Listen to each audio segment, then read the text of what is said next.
এই আওয়ামী লীগ আবার ক্ষমতায় আসবে। এই আওয়ামী লীগ আবার ক্ষমতায় আসবে। আমি বলছি এই আওয়ামী লীগ আবার ক্ষমতায় আসবে এবং সেটা কিন্তু বেশি দেরি নয়।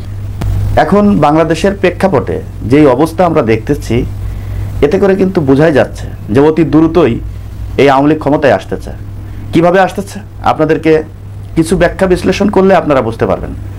এর আগে আপনারা আমাকে কমেন্ট বক্সে গালাগালি করেন না, আমার এই ভিডিওটি সম্পূর্ণ দেখার পরে আপনার মন্তব্য করবেন। ছাত্র জনতা গণ আন্দোলনের মধ্য দিয়ে আমাদের দেশের স্বৈরা শাসক শেখ হাসিনা সরকার এই দেশ থেকে পালিয়ে যেতে বাধ্য হয়েছে। এর পরপরই অন্তর্বর্তীকালীন সরকারের প্রধান উপদেষ্টা ডক্টর ইউনূস সাহেবের নেতৃত্বে আমাদের দেশের পরিচালনার দায়িত্ব যারা নিয়েছেন, তাদের ভিতরে যেই সমস্ত লোক নিয়োগ দেওয়া হয়েছে, এরা কি সবাই এই দেশের জন্য কাজ করেছে? এদের ভিতরে কি সবাই যে আওয়ামী লীগের বিপক্ষে কাজ করেছে, এই স্বৈরাচারী সরকারের বিপক্ষে কাজ করেছে? এটা কি যাচাই বাছাই করেছেন? হ্যাঁ, যদি আপনারা যাচাই বাছাই করে থাকেন, এটা আপনাদের দায়িত্ব এবং কর্তব্য। আপনারা এই বিষয়টা যদি যাচাই বাছাই করে থাকেন, তাহলে বাণিজ্য মন্ত্রণালয় থেকে কিছুদিন আগে ঘোষণা দেওয়া হলো যে আমাদের বাংলাদেশের জাতীয় মাছ ইলিশ মাছ আর রপ্তানি হবে না ভারতে। হঠাৎ করে ভারতে আবার এই দুর্গাপূজা উপলক্ষে ইলিশ মাছ রপ্তানি করছেন। এটা কিসের ভিত্তিতে করছেন? মানে ক্ষমতা পেলেই যে সেই অর্থের লোভ, টাকার লোভ, টাকার গন্ধ, এটা সহ্য করতে পারেন না। দেশের মানুষের কথা চিন্তা করেন না। তখন দেশের মানুষের কথা আর মনে থাকে না। যখন ব্যবসা ভালো হয়, যখন নিজের স্বার্থ হাসিল হয়, তখন আর দেশের স্বার্থের কথা চিন্তা থাকে না কারোর। এই জিনিসটা আমি বুঝলাম না যে মাত্র কয়েকদিন হলো সরকার গঠন হয়েছে, কয়েকদিন পরপরই আমরা এই ভারতকে আবার ইলিশ মাছ দেওয়া শুরু করে দিলাম। বাণিজ্য মন্ত্রণালয় থেকে এই বিষয়ে একটা প্রতিক্রিয়া জানানো হয়েছে, এই বিষয়ে একটা বক্তব্য দেওয়া হয়েছে। সেই বক্তব্যই বলা হয়েছে যে ভারতের আবদারের খাতিরে আমরা ইলিশ মাছ দিয়েছি ভারতকে।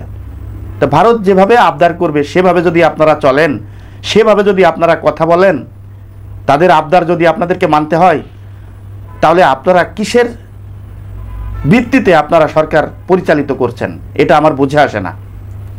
এই ভারত কি কখনোই বাংলাদেশের জনগণের পক্ষে কথা বলেছে? বাংলাদেশের জনগণের ভালো চেয়েছে, না শুধু শেখ হাসিনার ভালো চেয়েছে? তা আপনারা তো নিজেরা জানেন যে এই ভারত বিরোধী আন্দোলনও কিন্তু বাংলাদেশে হয়েছে।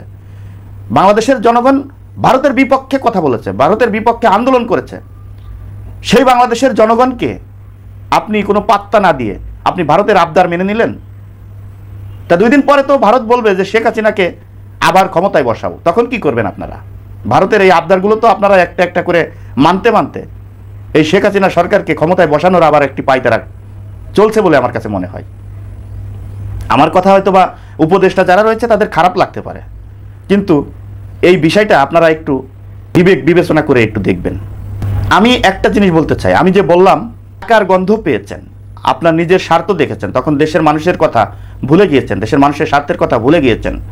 এই কথাটা বলার কারণ, এতদিন এই স্বৈরাচার শেখ হাসিনা সরকারের বিরুদ্ধে যে সমস্ত কথা বলেছি, সেই কথা যদি আবার আপনাদের বিরুদ্ধে বলতে হয়, সেই একই কথা যদি আপনাদের বিরুদ্ধে বলতে হয়, তাহলে শেখ হাসিনা সরকার আর আপনাদের ভিতরে পার্থক্য কি থাকলো?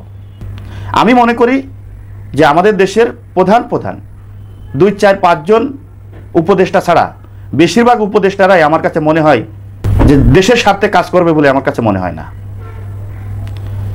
কারণ তারাও কিন্তু চায় যে এই আওয়ামী লীগ সরকার আবার ক্ষমতায় আসুক, আমার কাছে যেটা মনে হয়েছে। কারণ ইতিমধ্যে কিন্তু বিভিন্ন মহলে একটা কথা শোনা যাচ্ছে যে এক স্বৈরাচারকে বিতাড়িত করে আবার আর এক স্বৈরাচার বসাবো। মানে এই কথার ইঙ্গিত করা হয় বিএনপিকে কেন ইঙ্গিত করা হয়? তারা চায় না যে বিএনপি ক্ষমতায় আসুক। তাহলে তারা কি চায়? তারা কারা ক্ষমতায় আসবে এটা চাই। আবার কিছুদিন আগে আপনারা দেখলেন যে আওয়ামী লীগের নিবন্ধন নিয়ে কথা বলা হয়েছে, যে আওয়ামী লীগের নিবন্ধন নিষিদ্ধ করা হবে। কিছুদিন পরেই আবার দেখলাম যে আওয়ামী লীগের নিবন্ধন নিষিদ্ধ করা যাবে না। কেন যাবে না? বলছে যে আওয়ামী লীগের ভিতরেও ভালো লোক আছে। আওয়ামী লীগ যখন জামাতের নিবন্ধন নিষিদ্ধ করেছে, তখন তো আওয়ামী লীগের ভিতর থেকে কেউ বলে নাই যে জামাতের ভিতরেও ভালো লোক আছে, তাদের নিবন্ধনটা বাতিল করা যাবে না। এই যে এই ধরনের কথাবার্তায় অনেক কিছুই আমরা বুঝতে পারছি। ইতিমধ্যে কিন্তু এই আওয়ামী লীগ কিন্তু জামাতের ঘাড়ের উপরে অলরেডি বসে আছে এবং জামাতের প্রশংসায় লিপ্ত হয়ে আছে।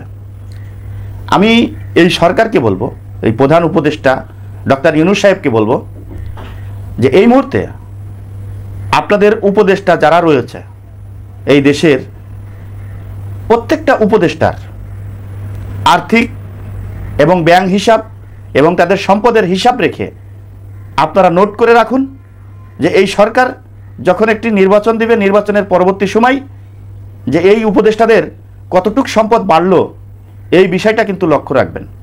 কারণ যেখানেই যাকে বসান না কেন সবাই কিন্তু টাকার কাছে সবাই কিন্তু হেরে যায়, টাকার কাছে কিন্তু অলরেডি তারা কিন্তু হেরে যাচ্ছে।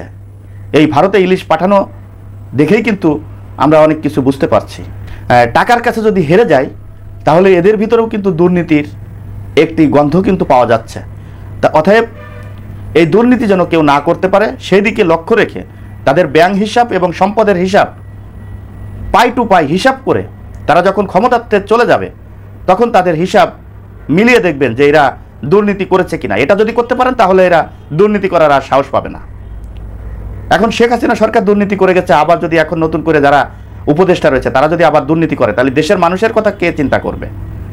যাই হোক, ভিডিওটি আর বড় করতে চাচ্ছি না। যারা ভিডিওটি ধৈর্য সহকারে দেখেছেন তাদেরকে অসংখ্য ধন্যবাদ জানিয়ে এখানে বিদায় নিচ্ছি। আমি মোহাম্মদ মিতুল হোসেন। আসসালামু আলাইকুম রহমতুল্লাহি ওয়া বারাকাতুহু।